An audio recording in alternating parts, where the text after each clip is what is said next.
writing.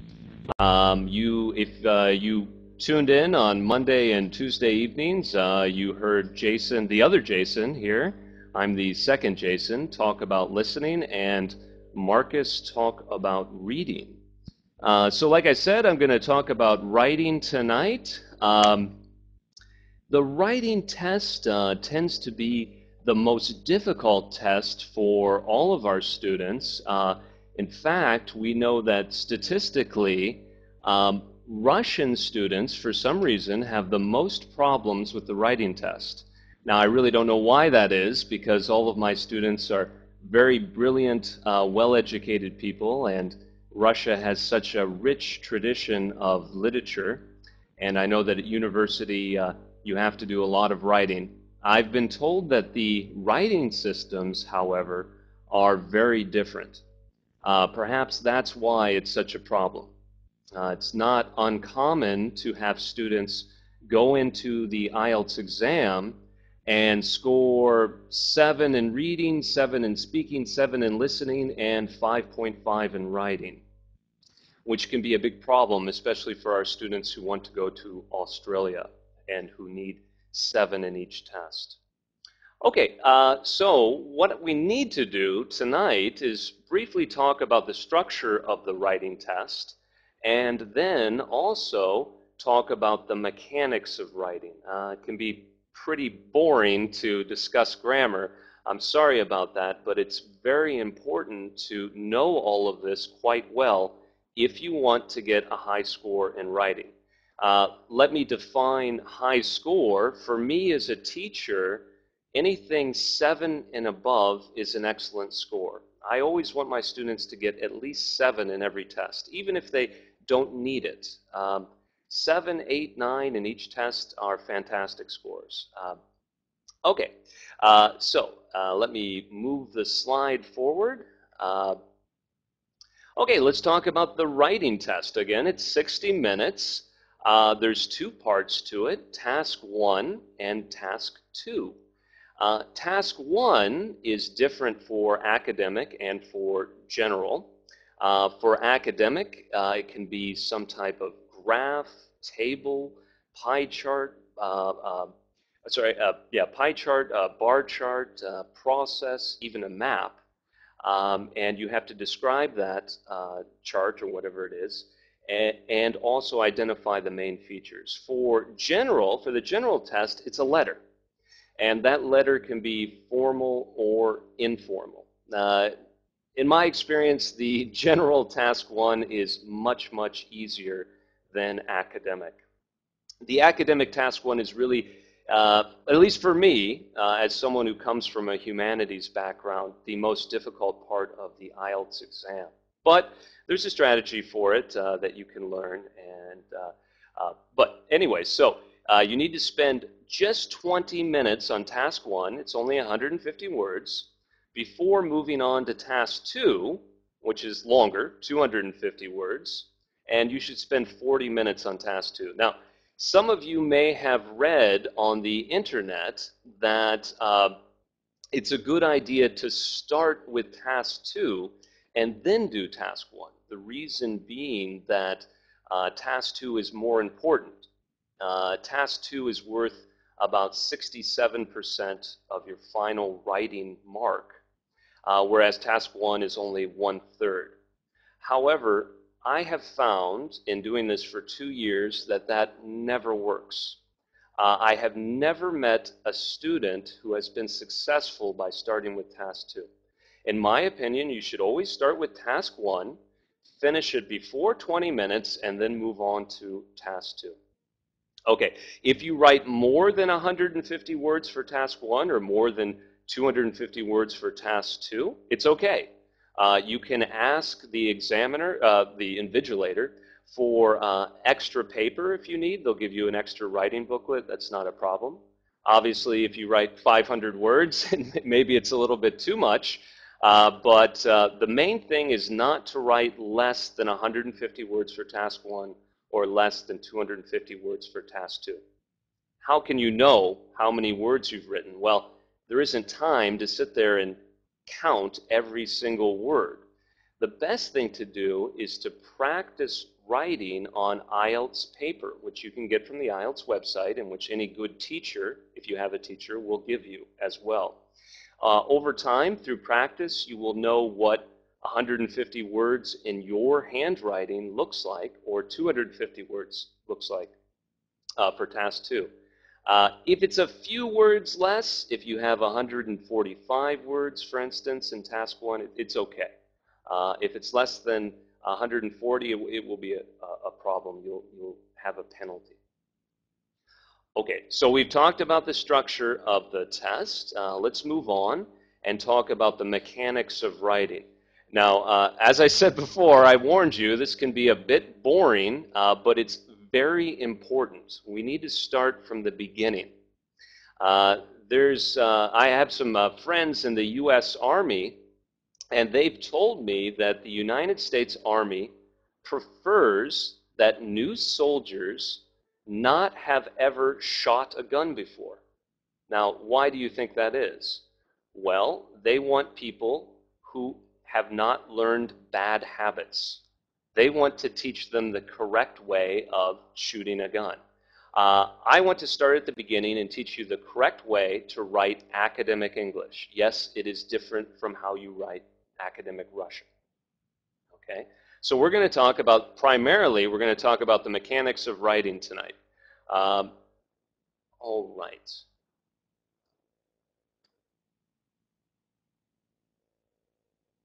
Okay, let's start with the simple sentence. I have two sentences here. I like pizza and I eat it every day. Okay, we have two sentences. These are simple sentences. Each sentence has one subject and one verb. Why don't you take a minute to find the subjects and find the verbs?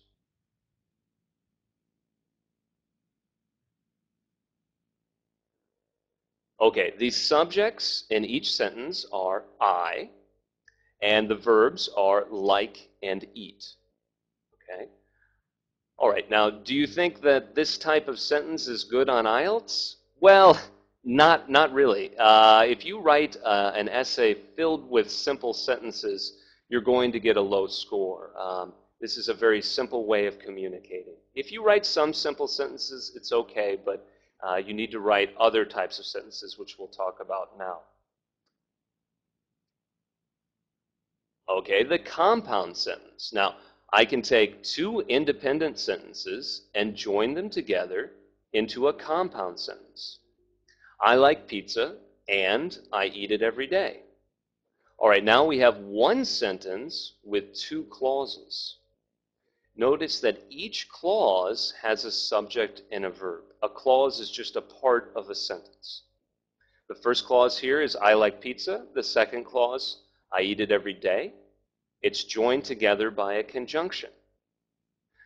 This is called a coordinating conjunction.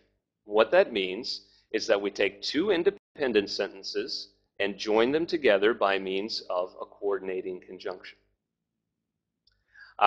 Okay, the conjunction here is obviously and.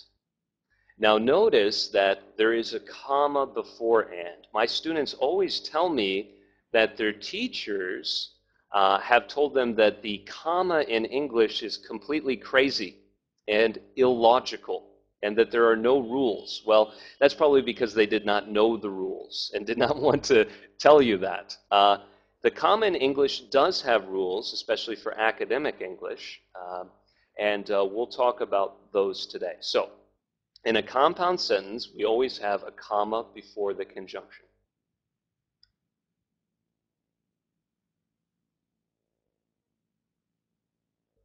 Sorry, it's taking a moment to load. I apologize. Okay. Fanboys. Are you an Apple fanboy? I have a friend who is a huge Apple fanboy. What's that mean? Well, it means that he always has to have the latest iPhone and iPad. Perhaps there are a few Apple fanboys out there tonight in the audience. Okay, I'm joking, of course. This is an acronym. This stands for and, nor, but, or, yet, so. Fanboys. These are the 7 coordinating conjunctions that form compound sentences. You should memorize this. You should learn this. You need to know these conjunctions so that you can write compound sentences, which are better than just writing simple sentences. Okay, let's move on.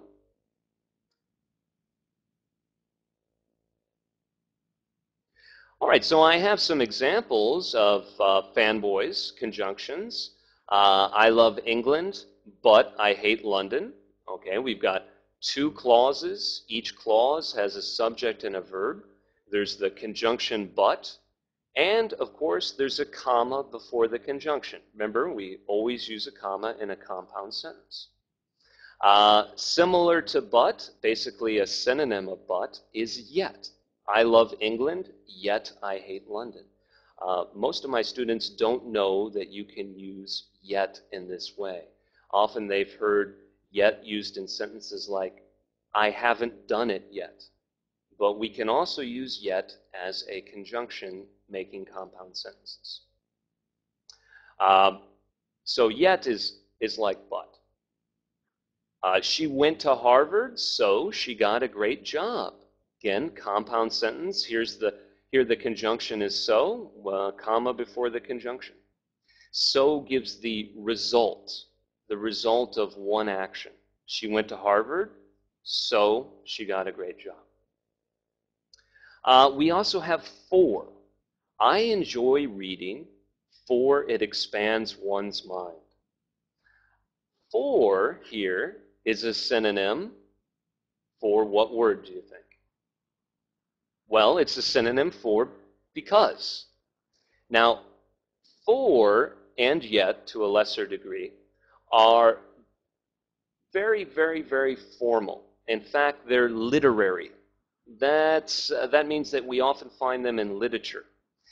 Generally, someone doesn't use for if they're ordering something at McDonald's. It's not part of our everyday speech. For as a conjunction, that is. But we can use it in academic writing as a synonym for because. And again, most students don't know this, so it looks quite nice in an essay. Also, I'm talking about IELTS tonight, but I hope that what you learn from me and what you learn from your teachers will also be useful at university if you're going to study abroad, or in your professional career if you're going to live and work abroad. I want to teach you things that will be useful not just for IELTS, but for your English in general. Okay, let's look at these examples. Okay, I have 3 sentences here. I like pizza and eat it every day. My brother and I like pizza. I like pizza and Coca-Cola. I want you to think for a second about what type of sentence these are.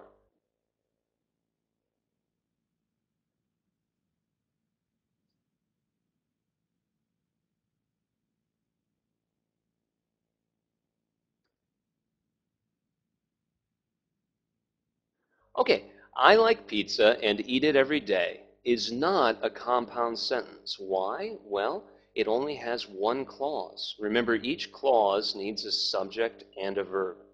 Here we have one subject and 2 verbs, which is known as a compound predicate. You don't need to know that word, but you just need to know that this is a simple sentence. I think it's also true in Russian grammar for what I've been told. My brother and I like pizza. Okay, it's the same thing. This is a simple sentence. We have 2 subjects and 1 verb. This is called a compound subject. Again, a simple sentence. And I like pizza and Coca-Cola. Okay, 1 subject, 1 verb, 2 objects. It's a simple sentence. Notice that none of these sentences have commas because they're simple sentences.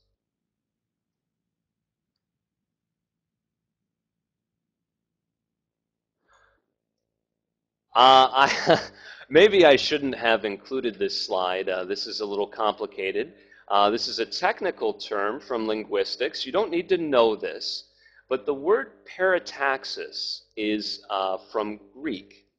Taxis means placing or arranging something. And para means next to, beside. We're placing one thing next to another. Parataxis. This is what we're doing in compound sentences. We're taking two independent sentences and placing them side by side, and joining them together with one of the Fanboys conjunctions. Now, there is another way to do this. It's called hypotaxis. Again, you don't need to know this. I just included in case anyone is interested. A lot of my students are very interested in grammar and language, and so I wanted to tell you about this. There's another way to make more complicated sentences, and that's what we call subordination, where one clause is subordinate to the rest of the sentence. Well, we'll talk about these in a minute. This is what's known as complex sentences. Now, IELTS does not seem to think that there is any difference between compound sentences and complex sentences. That is parataxis and hypotaxis. But the complex sentences are important because it's a sign of complicated speech, and it will help you write better English essays. So, okay, I'm worried that was a little bit too complicated, but let's move on and let me give you some examples in case it was confusing. The complex sentence. Okay, when I was a boy, I used to play football. Now, we have two clauses here, but they're not two independent sentences. One clause is subordinate. That is, it's below the other. Remember, in a compound sentence, we have two sentences next to each other. In a complex sentence, one is subordinate to, that is, underneath the other one. Okay, so what's the first clause? Well, it's when I was a boy. The second one, I used to play football. Notice again, each clause has a subject and a verb. I was, I used to play. There's a comma after the subordinate clause. Okay, so how do I know which clause is subordinate? Well, it's the one that you can't say by itself. Can I say, I used to play football, full stop? Yeah, sure, it's not a problem. That's a perfectly fine, independent, simple sentence. Can I say, when I was a boy, full stop? Absolutely not. If you say that, people will say yes, and what? It's not a complete sentence. It's an incomplete sentence. So when I was a boy is subordinate. It depends on the other clause. It can't be by itself. All right, let's move on. All right, what about commas in complex sentences? Take a look at these sentences. When I was a boy, I used to play football. I used to play football when I was a boy. If I'm late to work, my boss will be angry. My boss will be angry if I'm late to work. Okay. Think for a second about what the comma rule is with complex sentences. It's very simple.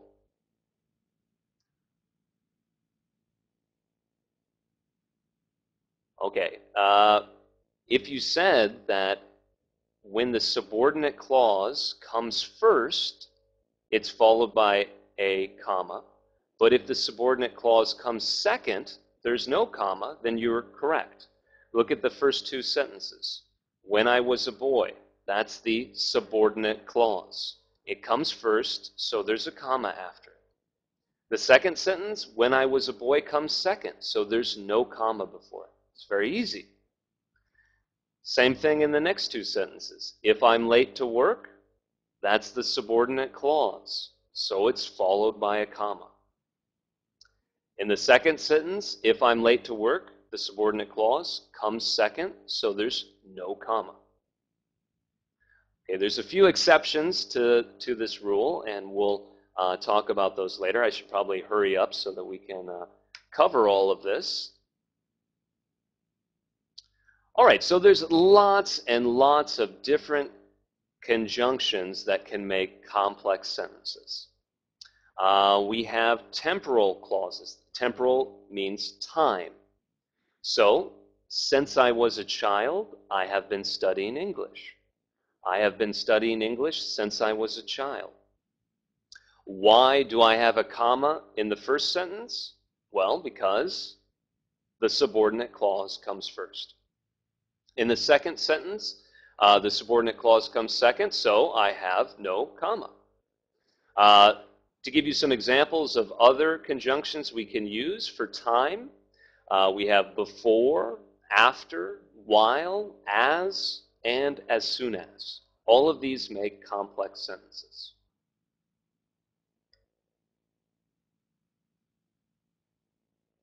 We also have causal clauses. Okay, since I work a lot, I do not have much free time. I do not have much free time because I work a lot. Okay, so again, subordinate clause first, comma, subordinate clause second, no comma. Now, this rule that I'm about to tell you is not important so much for IELTS, but it will be important if you go to university abroad. Your professors will definitely care about this rule. If a causal subordinate clause comes first, we use since. Most of my students only know since when it refers to time, but it can also be used as a synonym of because. Now, if it comes second in the sentence, we use because. If that's a little bit confusing, what I mean is that I would not say, because I work a lot, I do not have much free time. If it comes first, use since. If it comes second, use because. Again, this is will be useful for those of you who go to university abroad. However, for IELTS, I have not seen it marked wrong. Okay, so we have lots and lots of synonyms for because and since.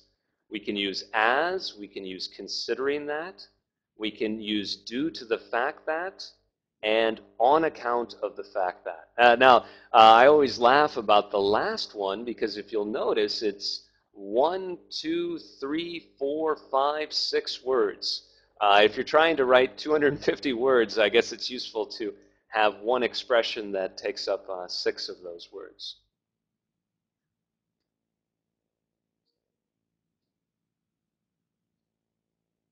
Okay, we also have purpose clauses. This answers the question why you're doing something. What's the purpose of something that you're doing? I'm studying English so that I may go to university abroad. What's the subordinate clause? Well, it's the one with so that. Notice that it comes second in the sentence, so I have no comma before it. We often express purpose also with prepositional phrases like in order to. I'm studying English in order to go abroad. That's fine as well.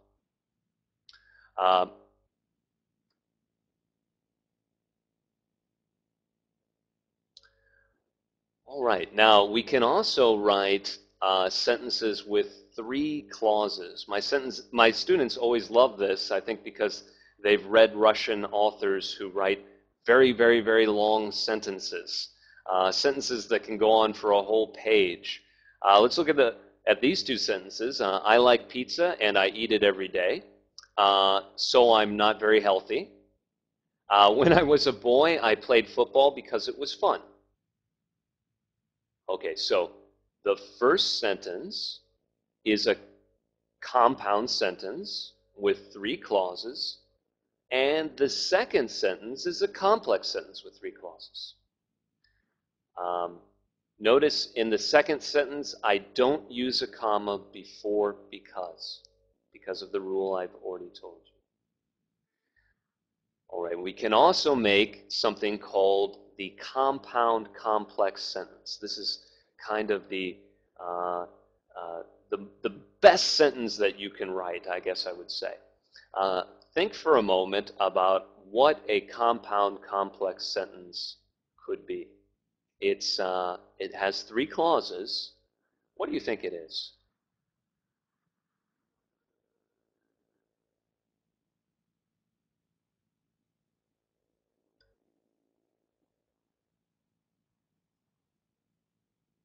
If you said that it's a combination of a compound sentence and a complex sentence, you were right. Here's an example. When I was a boy, I played football and I studied hard. Okay, so here I have a subordinate clause, when I was a boy, which makes a complex sentence, and I have two independent clauses. I played football and I studied hard. That makes a compound sentence. So we put all these together, and it's a compound complex sentence. And someone said, and ate pizza. Yeah, okay. We could have 4 clauses. I studied hard and I ate pizza. Don't go crazy with this. Some of my students really like to write very, very, very complicated sentences. There's an English author named Edward Gibbon, and he wrote a book called The Decline and Fall of the Roman Empire. And he wrote very, very long sentences that went on for a page at least. This is what we call the period. It's a very, very long, beautiful, rhetorical sentence, but these are not appropriate for IELTS nor for academic writing. So 3, 4 clauses, that's okay, but let's not have 10 clauses. Better to start a new sentence. Okay, so let's review the sentence types that I've talked about. The simple sentence, the compound sentence, the complex sentence, and the big one, the compound complex sentence. Now, a good essay will use all 4 types for variety, and I'll talk more about variety in a moment. Again, I'm sorry if this is a little bit boring, a little dry, as we say, but you have to learn these basics if you want to write good academic English.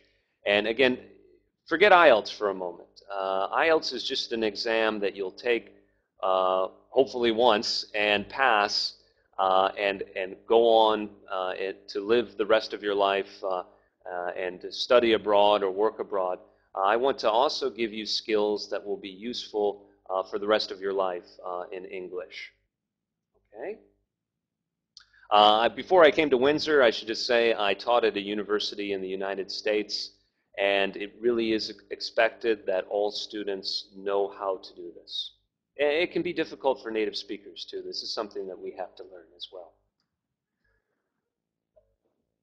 All right, I've got a little test for you. I have 4 sentences here. I'd like you to read through these and decide what type of sentence each one is. Is it simple, compound, complex, or compound complex?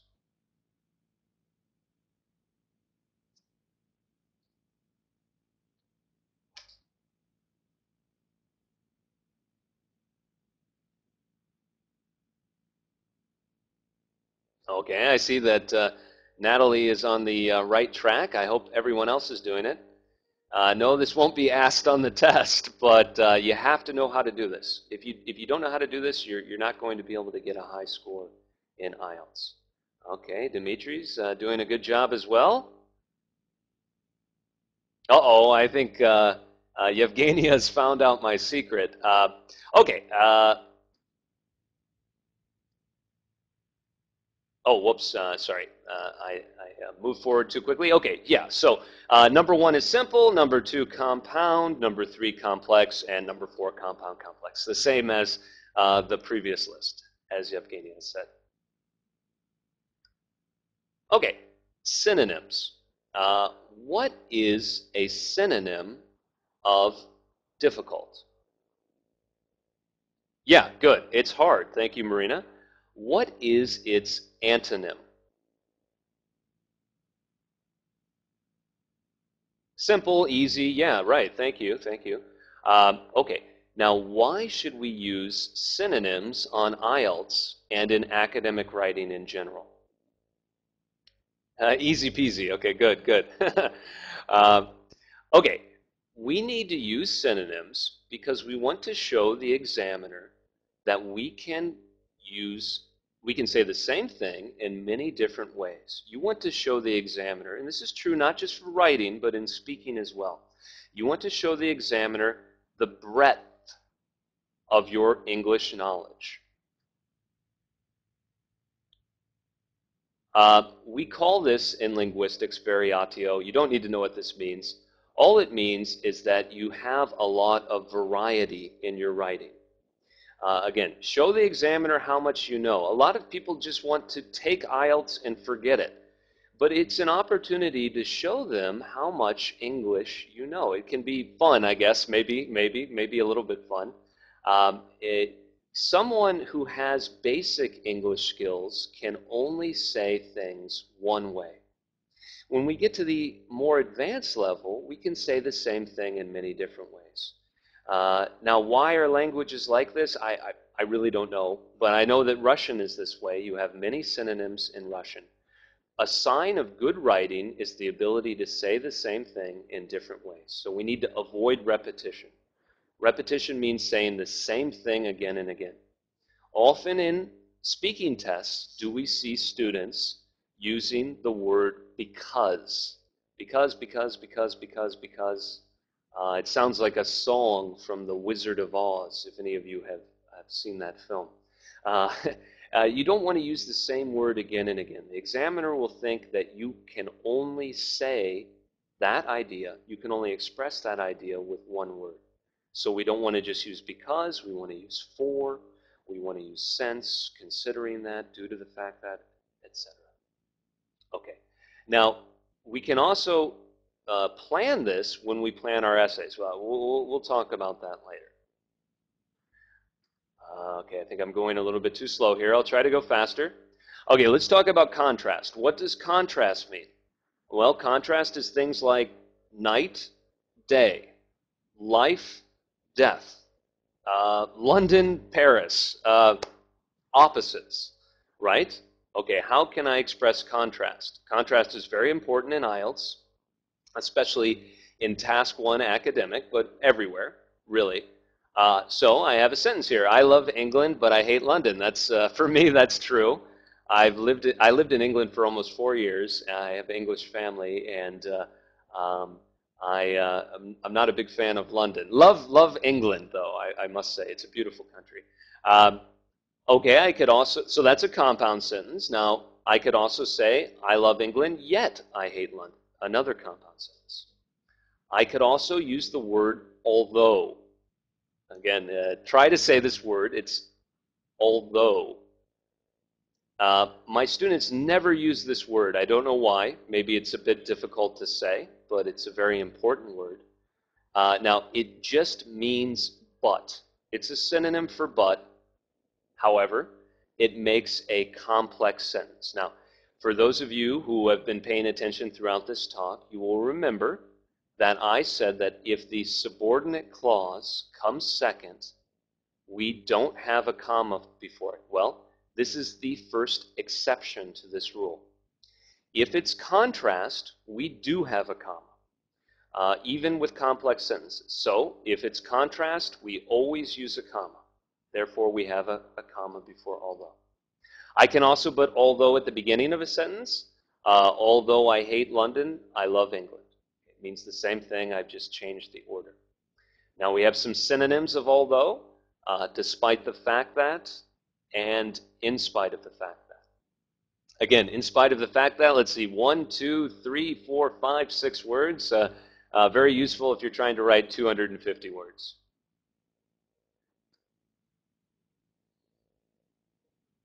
Okay, what about whereas? Whereas is a word that many English students do not know. It's very important. It's a synonym for although, but we use it a little differently. Whereas I love England, my friend hates it. Okay, now we have contrast here, but we also have comparison. Whom am I comparing? I'm comparing me and my friend. Okay, so when I use whereas, I'm contrasting two things, but I'm also comparing two groups. A synonym of whereas in this sense is while. Remember, we can also use while when we're talking about time. While I was walking to the metro, I met my friend. but while can also be used as a synonym of whereas.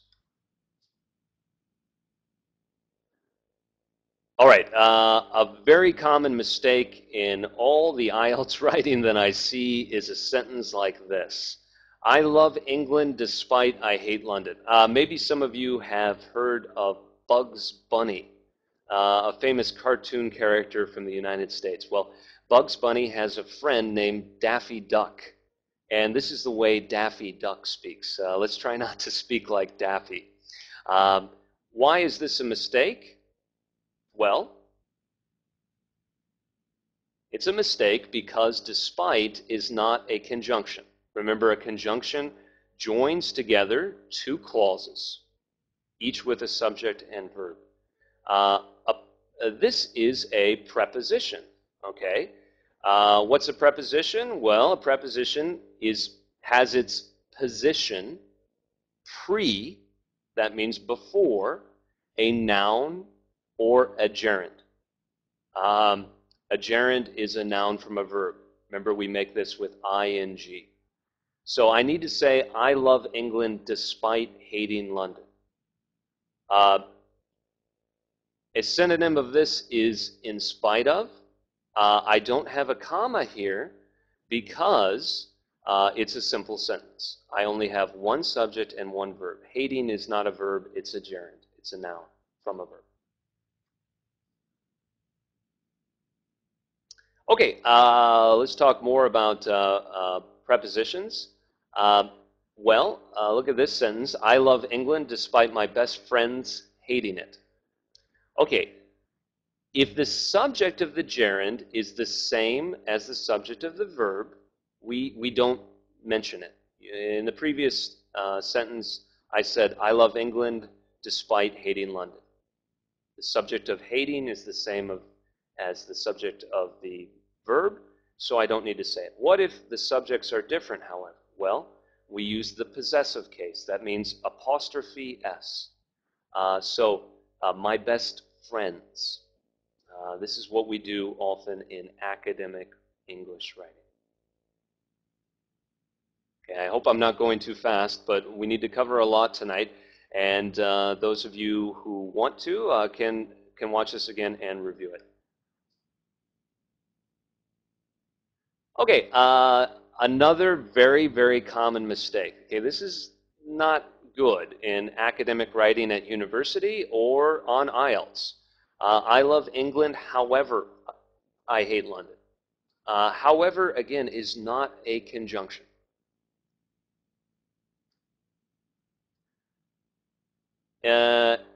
However is what we call a conjunctive adverb.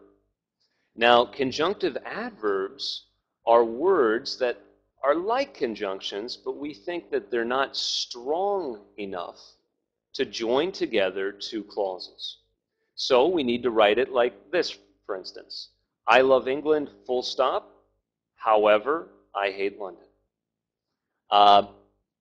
If I write I love England, comma, however, I hate London, it's a comma splice. Now, for those of you who think, oh, this isn't important, well, again, we see this all the time in IELTS essays, and you shouldn't do it. It will lower your grammar score. Now, the sentence, I love England, full stop, however I hate London, is not great because it's two simple sentences, right? This sentence is maybe a 5 or a 6 in grammar, depending on the rest of your essay. But there's something I can do. It's really easy. I can use what we call the semicolon. Look at the bottom of this slide. I can write, I love England, semicolon, however, comma, I hate London. This sentence is a 7 or above, depending on the rest of your essay. So with a very small change to your writing using semicolons, you can get a higher grammar score.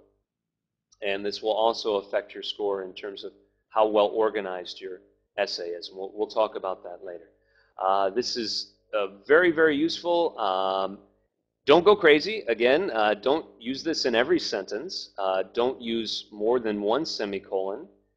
in a sentence like this, but you should use this. Okay, so let's talk about some other conjunctive adverbs. For contrast, we've talked about that. We have however, nevertheless, on the one hand, on the other hand, and in contrast. These are very useful phrases. If you don't know these, you should learn them. We can use them in task 1 writing, task 2 writing, and in speaking as well. We've got results, like so. Therefore, thus, hence, consequently, as a result, very common way to say this. We have addition. First of all, secondly, moreover, what is more, in addition, additionally, blah, blah, blah. Okay, now there's something very unnatural about these words. We don't generally use these in our everyday speaking. No one walks into McDonald's and says, first, I would like a Big Mac, moreover, I'd like French fries, and finally, I'd like Coca-Cola. No one talks like that in their daily life, but it is important in formal situations, and of course, the IELTS speaking test, excuse me, is a formal situation, as is the classroom at university. Okay, I've got a little note there about firstly. This isn't important for IELTS, but for those of you who are going to study abroad, please do not use the word firstly. It is a neologism, according to many professors, and they don't like to see it. The adverb for first is first, just like the adverb for fast is fast, hard, hard. It's an irregular adverb. But we can say secondly, finally, lastly, etc. Okay, so we've got 3 types of compound sentences. The first type that I showed you at the beginning of our talk, she went to Harvard, so she got a great job, if you remember that sentence. This is a compound sentence with one of the Fanboys conjunctions. Now, let's change this sentence with a conjunctive adverb. Let's use therefore. Okay, I'd like you to try this. Try to make this a sentence. Okay, Dasha. Now that's a good try, but that's a comma splice. Remember, therefore cannot be used like a conjunction. We need to use a. Well, I won't give the answer. Let's see. Try it. Try it. Okay. Let's go on to the next page. All right. So she went to Harvard, semicolon, therefore, comma, she got a great job. I could also write it with a full stop. Oh, there's a mistake here, by the way, on the slide. There should be a comma after therefore. Sorry about that.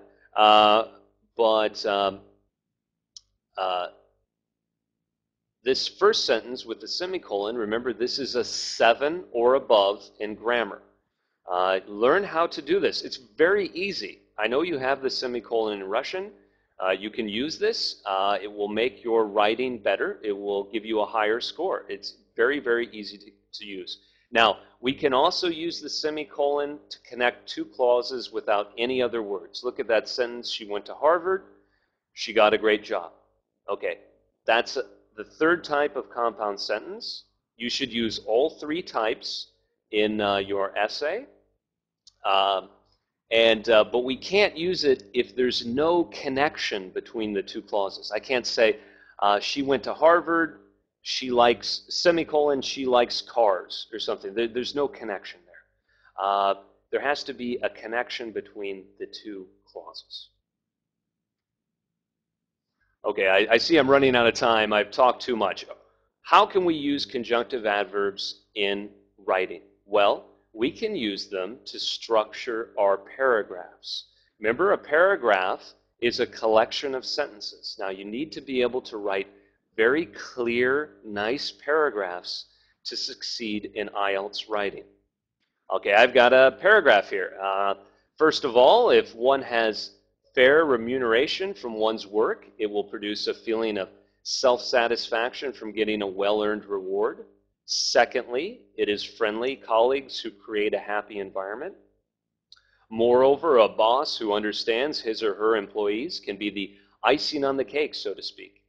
It is, therefore, clear that there are many essential elements involved in producing an atmosphere of contentedness in work. At work. I took this from one of the IELTS essays that I wrote once. I sometimes try to write them for my students to help them see what a good paragraph would be. Now, let's look at the conjunctive adverbs I've used here. We've got, let's find them together.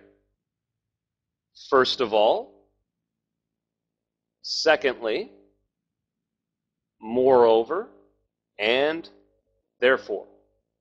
Now, look, there are 3 different places that you can put these conjunctive adverbs in. First of all is at the beginning of a sentence. Secondly is also at the beginning of a sentence. Moreover is after a semicolon. And therefore is what we call embedded. That is placed after the first word or 2 of a sentence and enclosed by commas. Now, when you write an IELTS essay, you need to use all 3 types of placement. If you just start sentences, every sentence with a conjunctive adverb, you will get a lower score because we think it's mechanical. You're just doing the same thing again and again in every sentence. This comes back to variety, as we talked about before. I often use the analogy of a magician. I don't know if any of you have ever been to see a magic show before, but a very common trick for a magician to use is to pull a rabbit, a bunny, out of a hat. Maybe some of you have seen that before. Now, obviously, the first time that a magician does this, it gets a lot of applause from the crowd.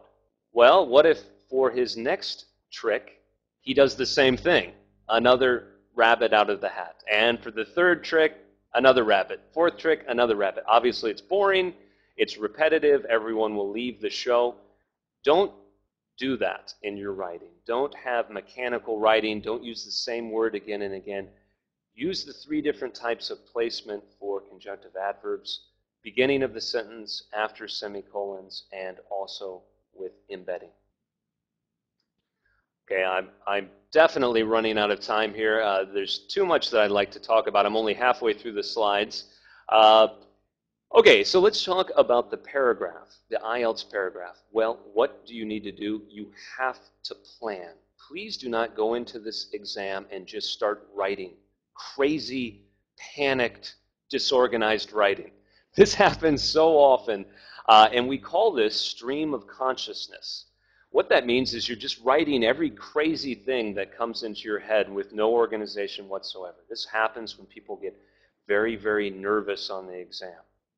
Okay, you need to spend about 4 to 5 minutes before you write a Task 2 essay planning it, writing a clear plan, taking notes, and you can write all over the sheet that that they give you before writing so that you can write nice, clear paragraphs. What do I mean by that? Well, each paragraph should have one main idea. The examiners will be looking for this. If you have many different ideas in one paragraph, it's confusing to the reader and it's confusing to the examiner, and you'll get a lower score for the organization of your essay. Here's how you should write a paragraph. Start with what we call a topic sentence. This has the main idea of your paragraph. It's like an introduction to the paragraph. Then this is followed by supporting sentences. Okay, I've got an example for you. I'm going to ask you a question. Do you like Moscow? I like it very much. I think it's a fantastic city. I've been here for 2 years and I love it. Russia is a beautiful country and I very much enjoy living here. Okay, so in my opinion, Moscow is a brilliant city. This is my topic sentence. What I need to do is plan this paragraph. I need to think of reasons why it's a brilliant city, or examples, or both. So think for a minute about some reasons why and examples why Moscow is such a great city.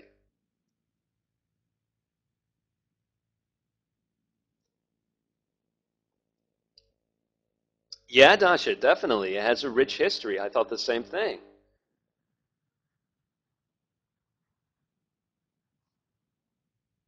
All right. I think there's some. Okay, interesting. Yeah, Diana, thank you. Beautiful buildings, Dasha, right? Diana said interesting places to visit, rich heritage, cruel traffic. Okay, now, this is a good point. If we start to talk about things that are bad about Moscow, we need to have a new paragraph. Remember, each paragraph needs one clear main idea. This paragraph is about how Moscow is a fantastic city. Okay, so let's look at some of the ideas I had for my paragraph. I said it's history, it's culture, it's an academic center, it's an economic center with many opportunities for work. Those are two reasons why, and I also thought I would give a personal example. It's okay on IELTS to give personal examples. I might talk about how I came here to teach English and how it's provided me an opportunity to do that. Normally for a paragraph in IELTS, 2 to 3 reasons why or examples as support is enough.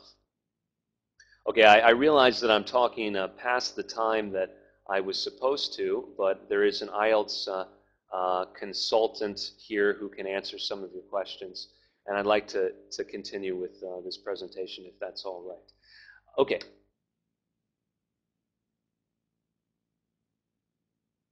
All right, a little bit more on topic sentences. Let's go back to that paragraph that I wrote before.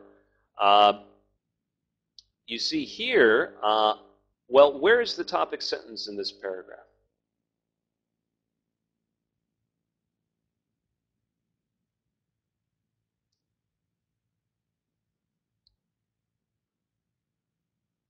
Okay, no guesses apparently. Well, the topic sentence is at the end. We can also have yeah, right, thank you, Andy. Yeah, it's at the end.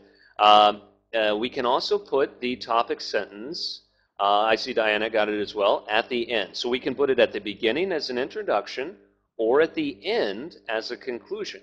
Now, you should use both types in an IELTS essay or in any type of academic writing. Often when you put it at the end, you can use the word therefore. It will help you introduce the topic sentence.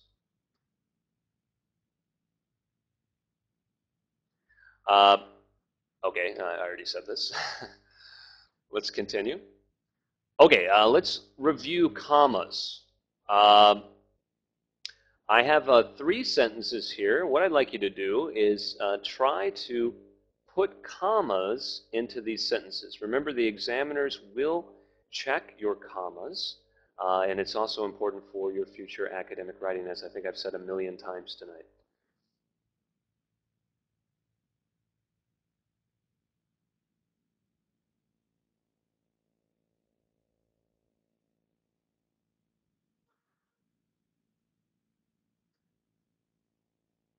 Okay, let's look at the answers. All right, I have learned English, but I have never studied French. Why do we have a comma here? Well, it's a compound sentence. 2, I have learned English, but have never studied French. This is a simple sentence, so there's no comma. I've learned English, but not French. Again, simple sentence, no comma. Okay. Let's try some more. Take a look at these. See if you can put commas in these sentences.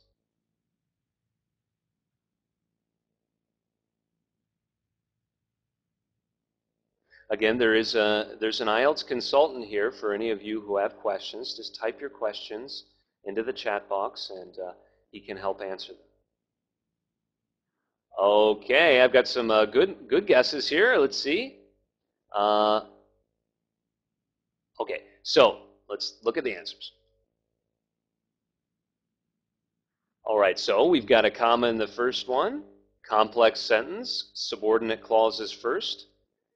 In the second one, no comma, subordinate clauses second.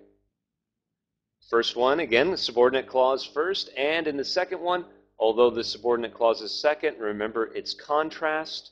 We always have a comma with contrast.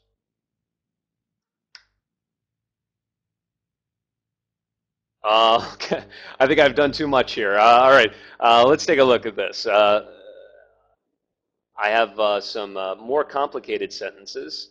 Well, we're running out of time, so let's just move forward and look at this.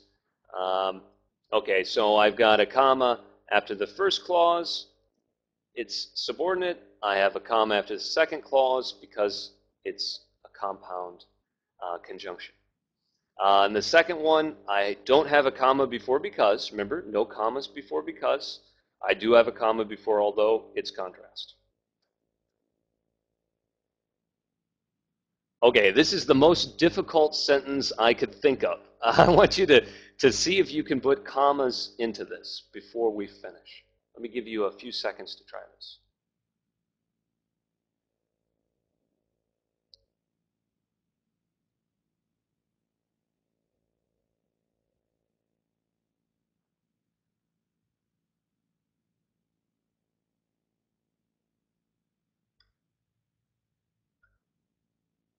Okay, we have a comma after the first part. I'll explain that in a moment. It's an introductory phrase.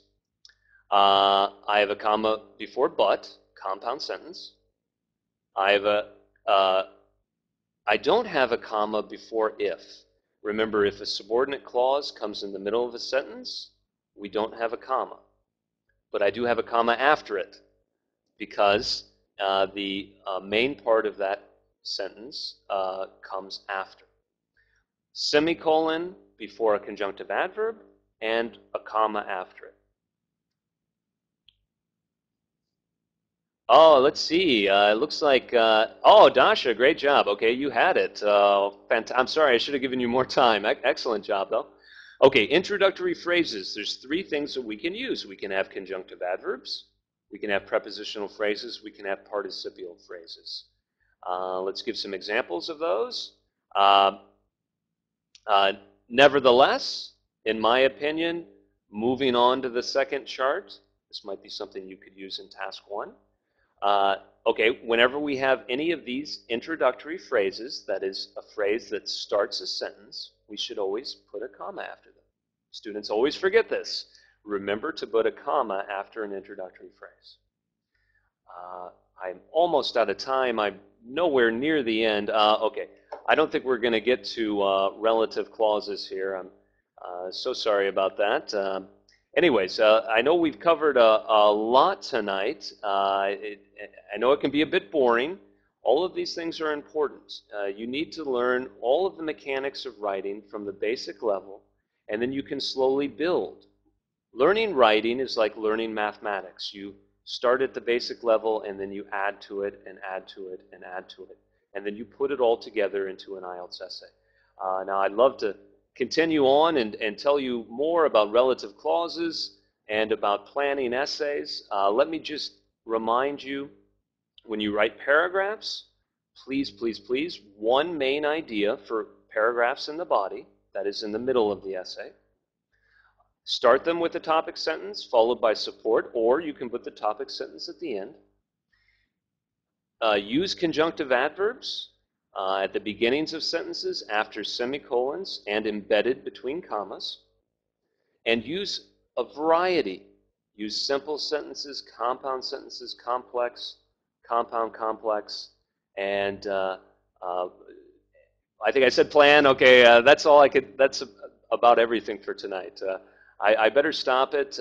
Anyways, thank you all for paying attention. I hope you have learned something. If you want, rewatch it, and maybe we'll be able to do something like this again in the future. Okay, thank you, and good night, and good luck on IELTS.